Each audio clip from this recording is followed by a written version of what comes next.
একে electronics lab চ্যানেলটিতে সবাইকে স্বাগতম। আশা করি বন্ধু সব ভালো আছেন। আজকে দুই ভাইয়ের প্রশ্ন নিয়ে আমি হাজির হলাম, আমি আলামিন। আজকের সম্পূর্ণ বিষয়টি থাকবে দুইটি প্রশ্নের উপরে।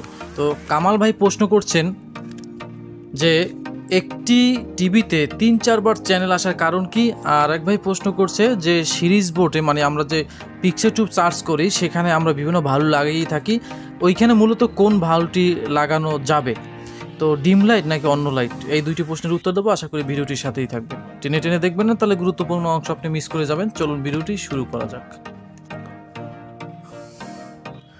ফিরে আসলাম মূল ভিডিওটির অংশে।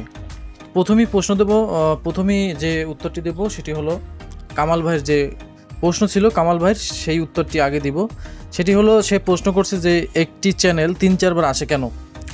আমাদের বাংলাদেশে আমরা মূলত দেখছি যে বিভিন্ন চ্যানেল মানে একই চ্যানেল দেখা গেছে 10 নম্বরে কোনো একটা আসলে আবার ওই একই চ্যানেল 12 নম্বরে আবার হয়তো 40 নম্বরে এরকম আসে। তো এটা হলো আমাদের দেশে সব টিভিতে, শুধু আপনার নিজের চ্যানেলে না, সব টিভিতে এই সমস্যাটি আছে। আর সমস্যা হলো হয় যদিও, সেটাও আমি আপনাদেরকে একটু বলে দিচ্ছি। সেটি যদি চ্যানেল সেকশনে সমস্যা হয়, আবার যদি টিউনিং ভোল্টেজের সমস্যা হয়, মেমোরি আইসিতে যদি সমস্যা হয়, তাহলে একই চ্যানেল বারবার আসতে পারে। 33 ভোল্ট যদি সার্চিং ভালোভাবে না হয়, তাহলে একই চ্যানেল যেমন 2 নম্বর আসতে পারে, 3 নম্বর আসতে পারে, 4 নম্বরও আসতে পারে। বারবার চ্যানেল চেঞ্জ করলে একই চ্যানেল থাকে। এখন আপনি কোনটা জানতে চাচ্ছেন কামাল ভাই, আমি আসলে বুঝতে পারতেছি না, তবে দুটোটা আমি বলে দিলাম। কিছু চ্যানেল আছে যেটা 3-4টে চ্যানেল হয়, এটা আপনি লক করে দিতে পারেন রিমোট ফাংশনে, ফ্যাক্টরি ফাংশনে গিয়ে। আর যেটি মূলত প্রকৃত সমস্যা সেটি হলো 33 ভোল্টেজে এই সমস্যাগুলো হয়, মানে চ্যানেল সেকশনের আশেপাশে যদি আপনি ভোল্টেজগুলো যদি দেখেন তাহলে এই সমস্যা দূর হবে।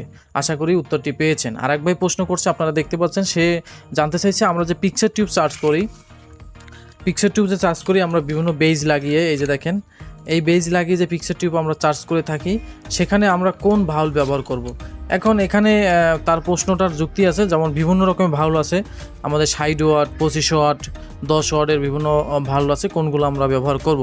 তো আমরা যে কাচের এক পথ ডিমের লাইট যে আছে, কাচের যে আগে যে পাওয়া যেত, এখনও আছে, এখন যদি প্লাস্টিকের করে ডিম লাইট, 0 ওয়াটের একটা ডিম লাইট হলেই হবে। আমি স্ক্রিনে দেওয়ার চেষ্টা করব। এরকম ডিম লাইট আপনারা যদি ইউজ করেন তাহলে পিকচার টিউব চার্জ করতে পারবেন। এখন যদি বেশি ওয়াটের ভালো যদি ব্যবহার করেন তাহলে কি হবে, তাহলে হবে আপনি যখন এই বেজ লাগিয়ে যখন চার্জ করবেন তখন কিন্তু পিকচার টিউবটি ড্যামেজ হতে থাকবে। অনেক সময় পিকচার টিউবের যে 8 জিবি সেটি কিন্তু অনেক সময় শর্ট হয়ে কিন্তু আপনার 8 জিবি সেকশনটা নষ্ট হয়ে যাবে, তাহলে আপনারা অনেক ঝামেলায় পড়বেন, পিকচার টিউব বাদ হয়ে যাবে। এ তুলনায় আপনি 0 ওয়াটের বাল্ব ব্যবহার করলে পিকচার টিউবটা রিস্ক থাকে না। আশা করি আপনারা বুঝতে পারছেন। যে কোনো সমস্যার জন্য আমাকে কমেন্ট করতে পারেন। আমার ডিসক্রিপশন বক্সে হোয়াটসঅ্যাপ গ্রুপ লিঙ্ক দেওয়া আছে, সেখানে জয়েন করে নেবেন, যে কোনো প্রশ্নের উত্তর দেওয়া হবে সেখানে।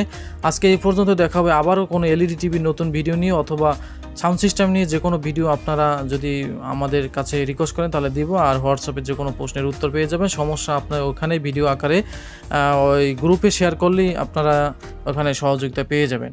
আজকে এই পর্যন্ত, দেখা হবে নতুন ভিডিওতে, ততক্ষণে ভালো থাকেন, আল্লাহ হাফেজ।